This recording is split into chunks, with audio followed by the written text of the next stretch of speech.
Bonsoir. Je vous salue au nom de notre Seigneur Jésus-Christ. Que Dieu vous bénisse.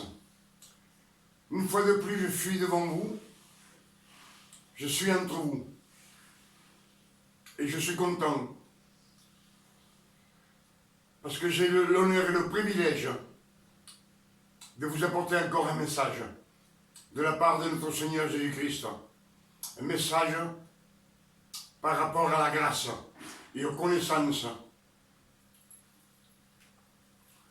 Pour ça, aujourd'hui, je voudrais vous parler de Jésus.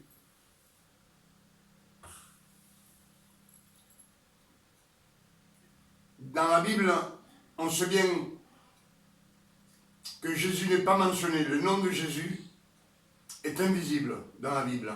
Mais sa présence est partout. C'est ce que je vous ai dit il y a quelques temps, dans les vidéos anciennement que j'ai fait. Et là, je voudrais vous parler un petit peu des révélations de la Bible. Un peu de tout.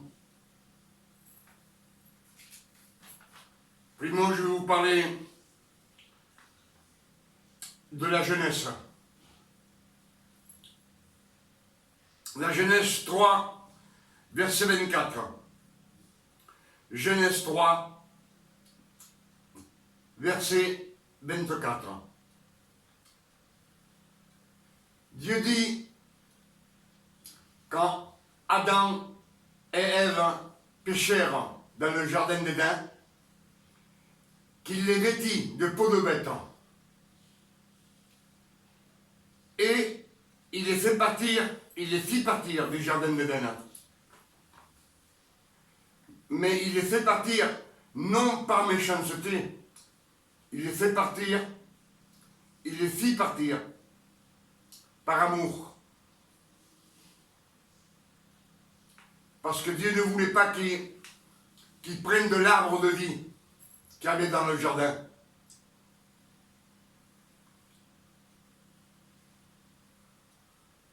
Par rapport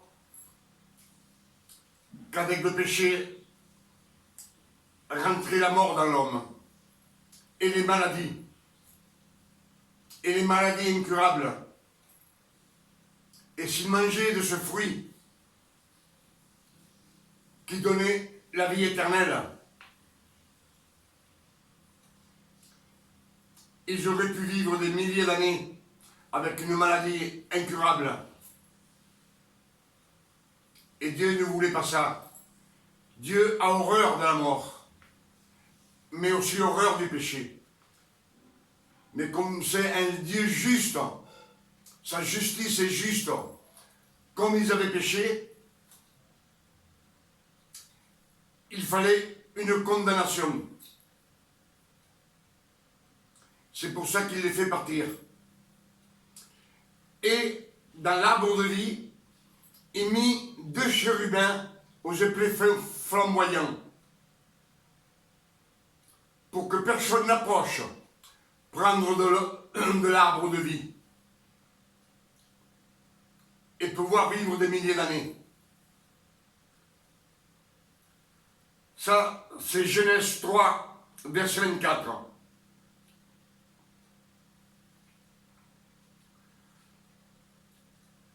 Là déjà, on voit l'arbre de vie qui représente Jésus.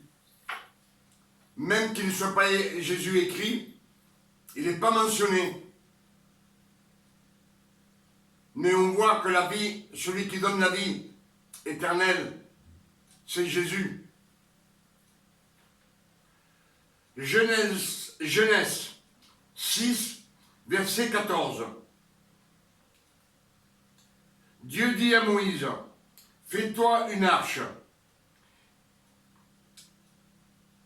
et tu l'enduiras de poids dedans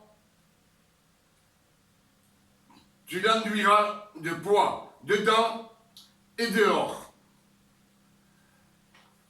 La poix, c'est de la résine et de goudron végétal mélangé. quand on les mélange et qu'on les chauffe, elles deviennent noires. Alors imaginez l'arche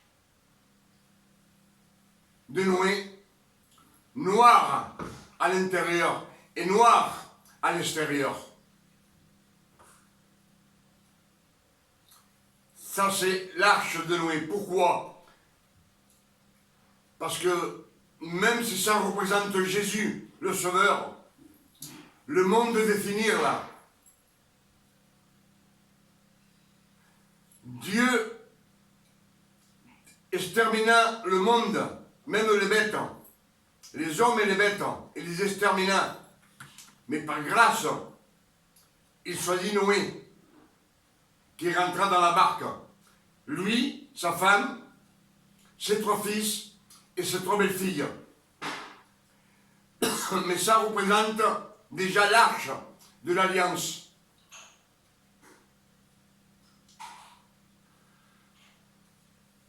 Parce que Genèse 9, verset 13, Dieu dit, j'ai placé mon arc en ciel. L'arc paraîtra dans les nuées. Et il servira de signe d'alliance entre moi et la terre.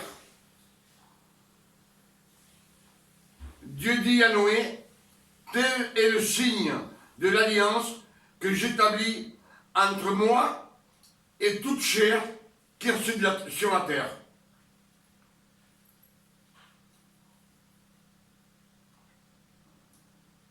Voilà que ça représente Jésus et l'alliance. Parce qu'il fit l'arc-en-ciel qui représente l'alliance avec Noé. Il fit une alliance avec Noé.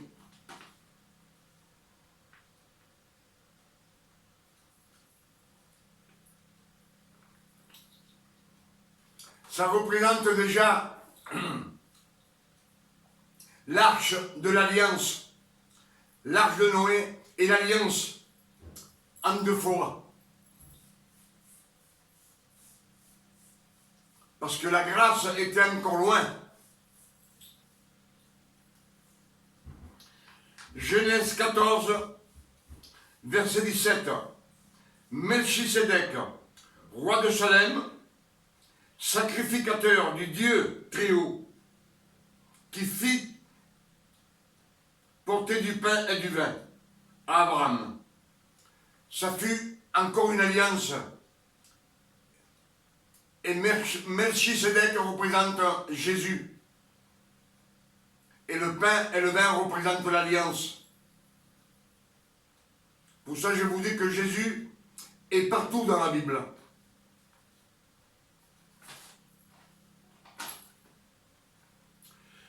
Genèse 37, verset 17. L'histoire de Joseph. L'histoire de Joseph, ça représente aussi Jésus. Le père qui aime le fils. Père qui aime son fils. Ses frères qui le vendent pour 20 pièces d'argent.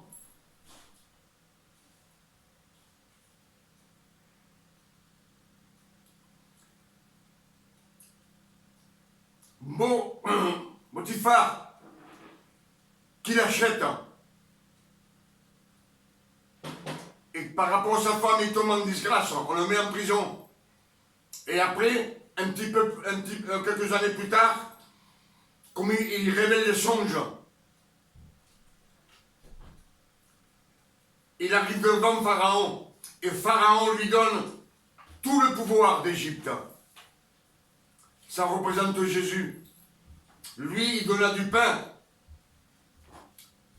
pour son père Jacob, pour tous ses frères, pour le peuple de Jacob, et aussi pour tous les Égyptiens qui représentaient le monde, les infidèles, ceux qui ne croyaient pas en Dieu, les pécheurs.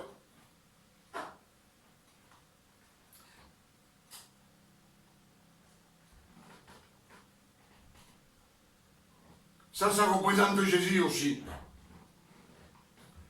Nombre 21, verset 8. Dieu dit à Moïse, fais-toi un serpent d'airain, et tout celui qui sera mordu par un serpent, s'il regarde le serpent d'airain, il ne mourra point. C'est-à-dire que les serpents immordés qui représentent le péché, qui regardent Jésus, le serpent d'airain, par grâce, il était sauvé, il ne mourrait pas. Même que les serpents venimeuses les avaient piqués. Si le serpent leur mordait, ils regardaient Jésus. Et Jésus, des péchés qu'ils avaient commis, qui s'étaient rebellés contre Moïse et contre Dieu, il n'en tenait pas compte. C'est la grâce. C'est Jésus encore qu'on voit. C'est ce que je voulais vous dire par rapport que Jésus, tout a été fait pour Jésus depuis le commencement des temps.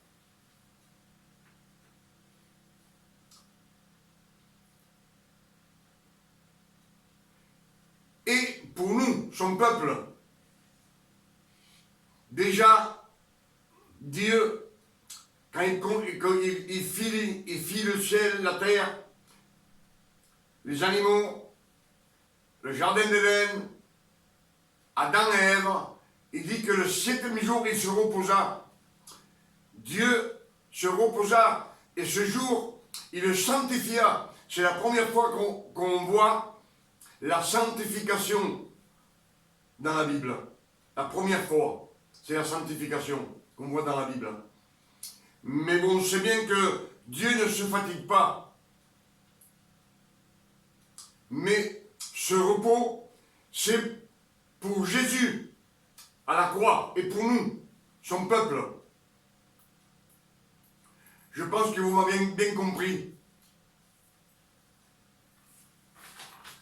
Et là, on rentre dans le message que je vais vous porter ce soir.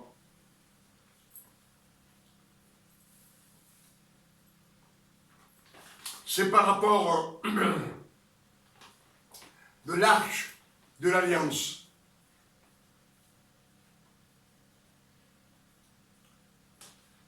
Pour ça, je vous dis, aujourd'hui, je vous le dis encore, ce message, il est pour toi. Toi, qui écoutes ce message. Toi, qui vois mes vidéos. Toi qui écoutes le message que je prêche pour vous, message de la foi et de la grâce de notre Seigneur Jésus-Christ.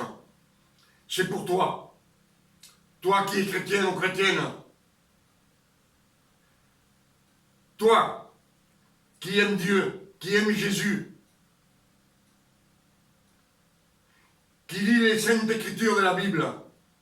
Toi qui es baptisé et prends le pain et le vin. Ce message, c'est pour pouvoir vous donner la grâce de notre Seigneur Jésus-Christ, la révélation. On parle toujours de la loi et de la grâce. Mais ce que je vais vous dire ce soir, c'est que la loi, je vous ai toujours dit qu'elle ne nous ramène à rien.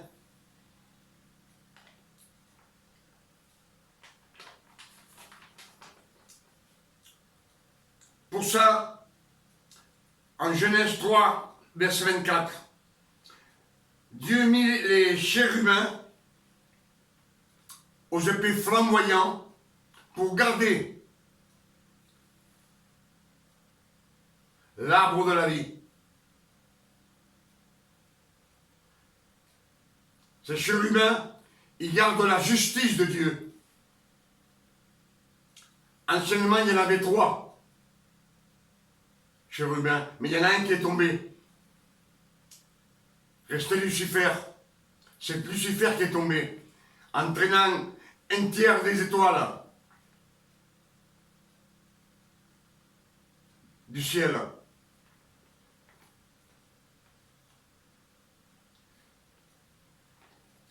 Mais cette arche, à cette époque, quand Dieu lui dit à Noé, fais-toi une arche, et tu enduras du poids dedans et dehors. Dedans et dehors. La poix, c'est de la résine et du goudron végétal. Quand on la mélange et on la chauffe, elle devient noire. Ce que je vous ai dit tout à l'heure. Noir, pourquoi? Parce qu'il allait avoir des millions de morts. C'était l'extinction complètement de la vie sur la terre. Tout homme, toute femme, tout animal.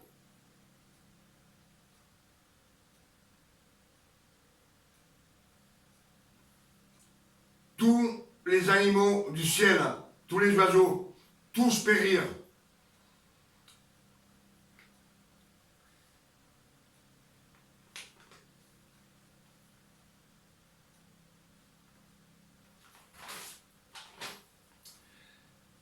Et cette arche de Noé qui représente l'alliance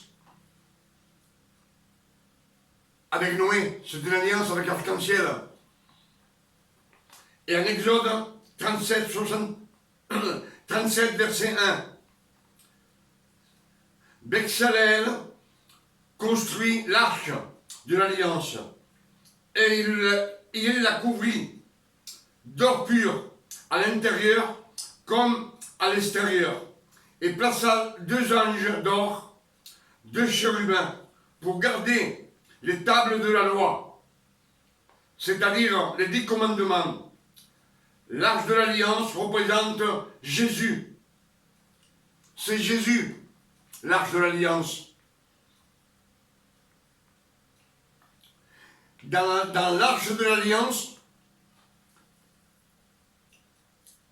il y avait les tables de la loi, des 10 commandements. Il y avait la manne qui tombait du ciel. Et il y avait aussi le bâton d'Aaron qui représente la résurrection du Christ. La vie après la mort. Et Dieu dit à Moïse de la sceller. Sceller avec un prépositoire.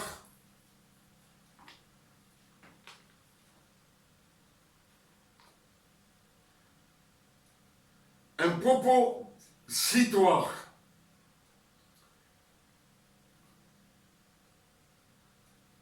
Il scella.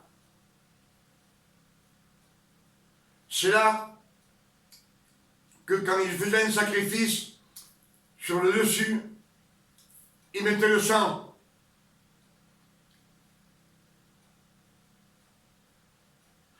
Et sur l'arche, il mit les 2 chérubins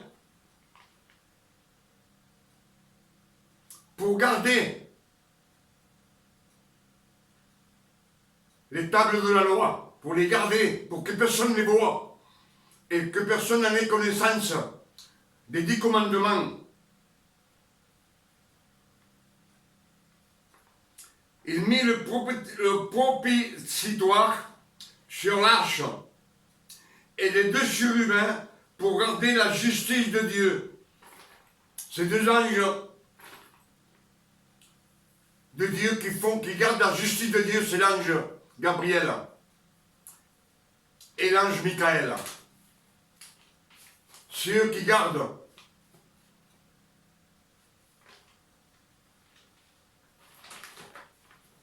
Et Dieu ne voulait pas qu'on le voie. Pour ça, il le couvrait de sang. Tous les ans, on tuait une bête et on mettait son sang Et quand Dieu regardait, il voyait le son. Mais c'était provisoire. Parce que chaque année, il fallait le faire. Et quand Christ fut crucifié, son sang nettoya toute la loi. Elle nettoya la loi, finit la loi. Et le propositoire est au ciel, c'est le sang de Jésus. Dieu, quand il nous regarde, il voit le sang de Jésus de nos jours. Samuel 6, verset 19, dit que l'Éternel frappa les gens de Beth-Semesh.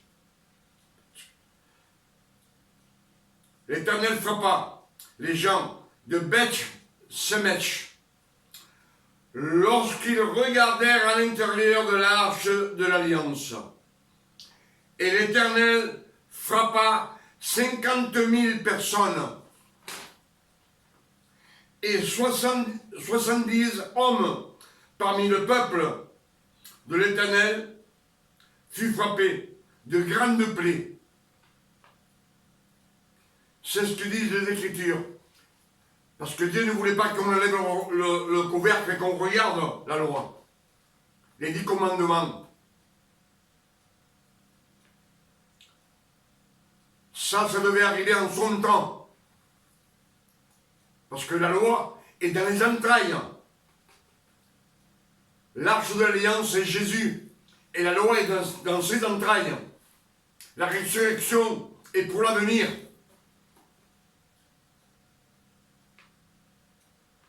De l'arche de l'Alliance à Jésus,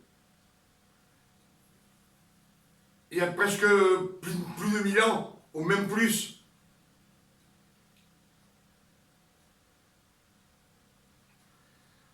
Pour ça, je vous dis qu'entre la loi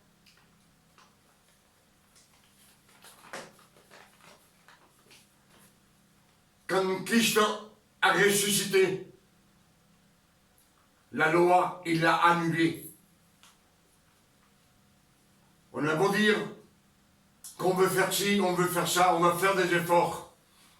Mais vous savez dans la Bible que les efforts ne vous mènent à rien. Alors comment qu'on peut dire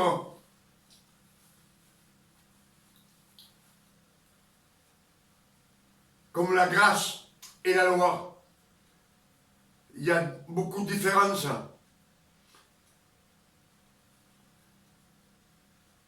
Comme je vous ai dit l'autre jour, dans le mont Sinaï, quand Dieu donna les tables de la loi à Moïse, quand il les rompit, 3000 personnes périrent. Ça, c'est la loi. Mais, dans la grâce, quand Pierre prêcha,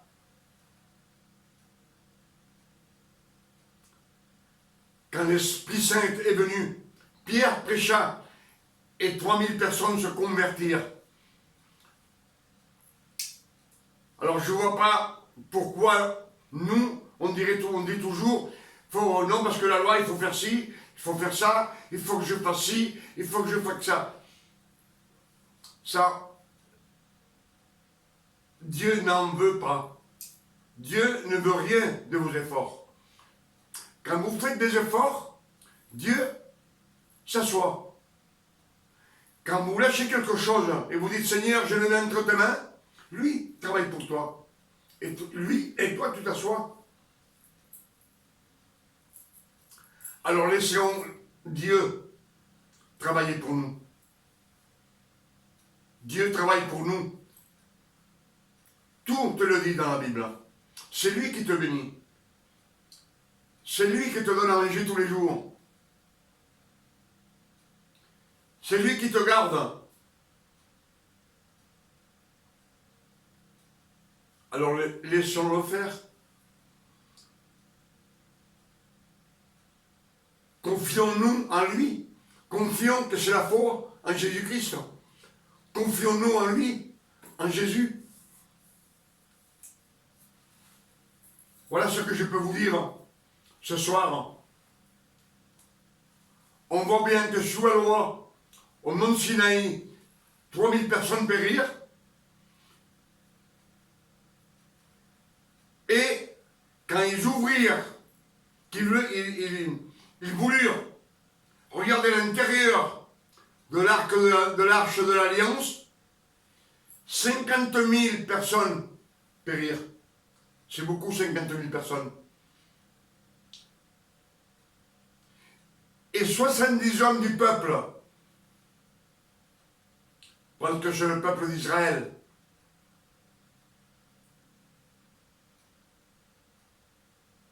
Dieu leur envoyait des fléaux.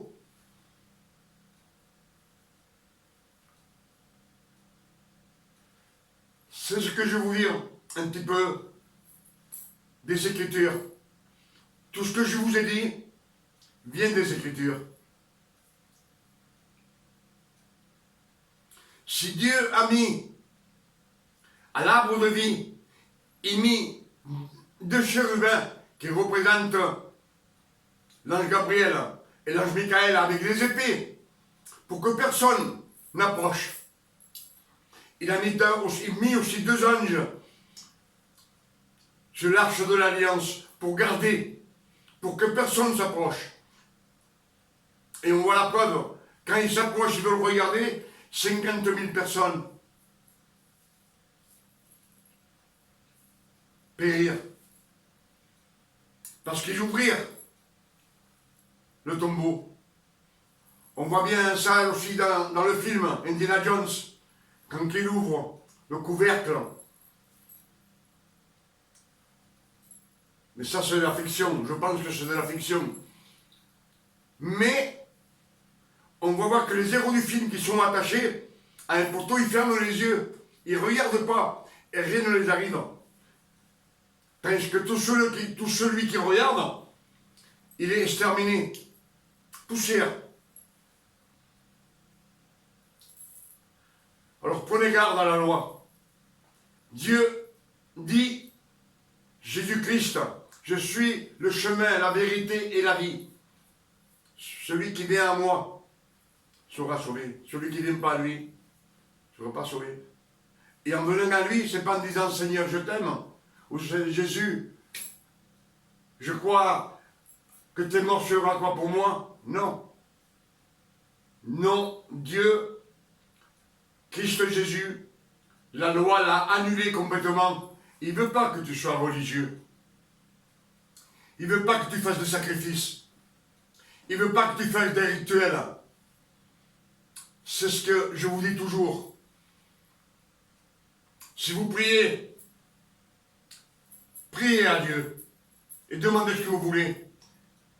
Sans jeûner, quand vous jeûnez, 8 jours pour avoir quelque chose, vous êtes en train de dire que Jésus est méchant, qu'il ne donne rien. S'il faut 8 jours parce que vous lui demandez un sandwich, c'est pour ça qu'il ne vous le donne pas. Parce que vous êtes religieux. Ou que vous demandez à genoux.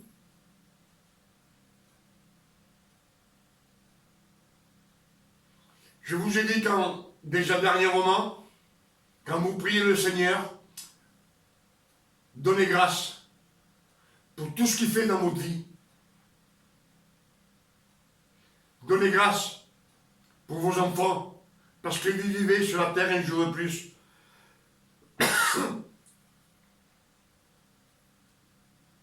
De fils à père, dites-lui.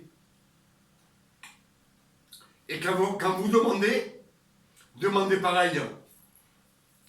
De père, père, j'ai besoin de ça. Lui, il sait ce que tu as besoin. Dis-lui ce que tu veux. Et lui, après, il va te le donner. Mais sans être religieux. Dieu ne veut pas religieux. Dieu veut que tu l'adores en esprit et en vérité. Et la vérité, c'est pas te mettre à genoux, c'est pas de jeûner, ça c'est des arguments qu'on ne doit pas faire.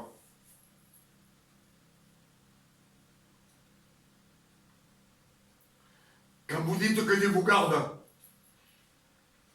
ce que je veux vous dire, c'est tous les matins, dites Seigneur, je te donne grâce. Je te rends grâce parce que tu m'aimes. Et parce que tu as fait de moi ton enfant. Je suis ton fils ou ta fille. Je te demande au nom de notre Seigneur Jésus-Christ que tu nous prépares le chemin de cette journée, afin qu'on ne trébuche pas, que rien s'attache à nous, qu'on te sang précieux nous couvre du pied à la tête, afin qu'aucun danger ne s'accroche à nous, aucun péché et aucun esprit mauvais rentre. Et demandez aussi au nom de notre Seigneur Jésus-Christ qu'il vous donne ce que vous avez besoin pour affronter cette journée.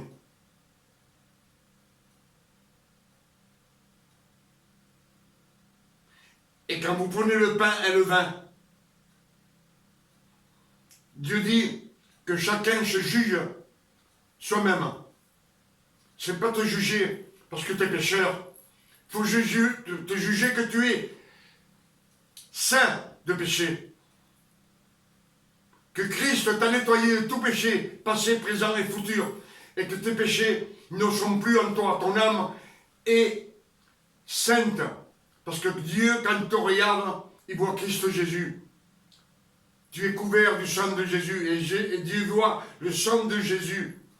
La sainteté même.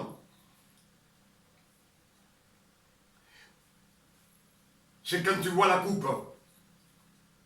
Et quand tu prends le pain qui représente ton corps, dis comme ça, Seigneur, je te présente ce pain qui représente ton corps, qui a souffert pour moi sur la croix, qui a pris mes maladies, mes iniquités, mes douleurs. Et je suis sans maladie et sans douleur. Et ma jeunesse se nous renouvelle chaque jour. Et je te rends grâce pour cette œuvre que tu as fait sur la croix pour moi. Merci Jésus, car aujourd'hui je suis la justice de Dieu dans notre Seigneur Jésus-Christ. Je pense que je vous ai dit beaucoup de choses ce soir. Regardez ces vidéos.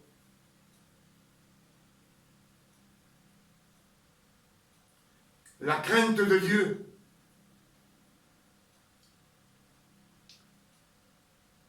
Christ te l'a enlevé.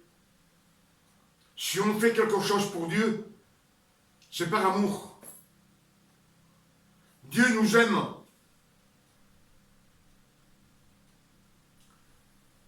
Nous, on dit que Dieu s'est réconcilié avec nous. Non, c'est nous. C'est Christ qui nous a réconciliés avec Dieu. Dieu nous a aimés le premier. C'est pour ça qu'il a donné son Fils sur la croix. Afin que nous revenions à lui, devant lui, avec tous nos péchés. Que nous venions on peut se permettre de se présenter devant lui, avec tous nos péchés, sans sacrifice, sans rituel.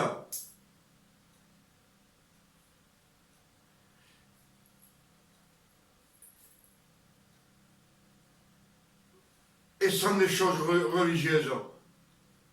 Les choses religieuses appartiennent au passé.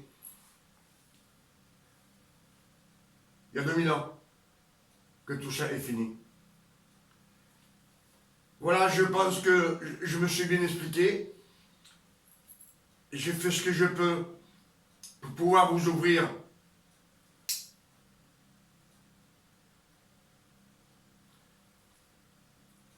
cœur, afin que le Christ rentre dedans et vous donne les révélations. Paul, Dieu lui donna des révélations, beaucoup de révélations, et lui, il les écrit pour nous. Et maintenant, ceux qui le reçoivent, il les donne aux autres. Comme il dit, lavez-vous les pieds les uns aux autres, avec la parole.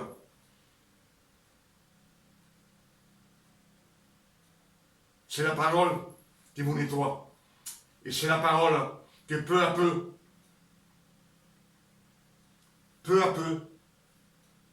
il vous mène à Christ. Comme Joseph,